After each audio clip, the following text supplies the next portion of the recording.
કોંગ્રેસના ગઢમાં કમળ ખીલ્યું, 3માંથી 2 એમએલસી બેઠક પર જીત, પીએમ મોદી પણ ગદગદ। તેલંગાણા વિધાનસભા પરિષદની ચૂંટણીમાં ભાજપે બહુમતી સાથે જીત મેળવી છે। તેણે 3 બેઠક પર યોજાયેલી પેટા ચૂંટણીમાંથી 2 બેઠક પર જીત હાંસલ કરી છે। 3 એમએલસી બેઠકમાંથી 2 પર જીતથી કોંગ્રેસ શાસિત રાજ્યમાં ભાજપનો દબદબો વધતો જોવા મળ્યો છે। ભાજપ સમર્પિત ઉમેદવારોની જીતને વધાવતા કેન્દ્રીય કોલસા મંત્રી અને ભાજપ તેલંગાણા એકમના પ્રમુખ જી કિશન રેડ્ડીએ કહ્યું કે આ જીત યુવાનો અને શિક્ષકોની જીત છે, જેમણે કોંગ્રેસને તેના નિષ્ફળ શાસન અને તેમની ચિંતાઓને દૂર કરવામાં નિષ્ફળતા માટે નિર્ણાયક રીતે નકારી કાઢી છે।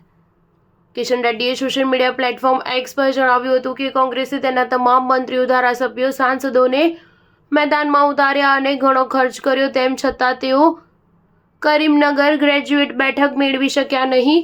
લોકોને ખોટા વચનો આપીને સત્તામાં આવેલી કોંગ્રેસને આ પરિણામ મજબૂત સંદેશ આપે છે। રાજ્યમાં 13 જિલ્લાઓ, 43 વિધાનસભા બેઠકો અને 6 સંસદીય મત વિસ્તારો તથા 270 મંડળમાં યોજાયેલી ચૂંટણીની સાથે આ જીત નોંધપાત્ર છે, જે તેલંગાણામાં ભાજપની વધતી જતી તાકાતને દર્શાવે છે। મેડક, નિઝામાબાદ, આદિલાબાદ, કરીમનગર સ્નાતક અને શિક્ષક મતક્ષેત્રો અને વારંગલ, ખમ્મલ, નલગોડા શિક્ષક મત વિસ્તાર માટે પ્રેફરન્શિયલ વોટિંગ સિસ્ટમ હેઠળ ચૂંટણી યોજાઈ હતી, એટલે કે 1 સ્નાતક અને 2 શિક્ષક મતદાર ક્ષેત્ર માટે ચૂંટણી યોજાઈ હતી। આ પૈકી કરીમનગર સ્નાતક મત વિસ્તારમાં ભાજપ સમર્પિત ચૌધરી અંજી રેડ્ડીએ કોંગ્રેસના નરેન્દ્ર રેડ્ડીને 5000થી વધુ મતોથી હરાવ્યા હતા। ભાજપના મલકા કોમારૈયાએ કરીમનગર શિક્ષક મત વિસ્તારમાંથી જીત્યા અને અપક્ષ ઉમેદવાર શ્રીપાલ રેડ્ડી પિંગલી, વારંગલ,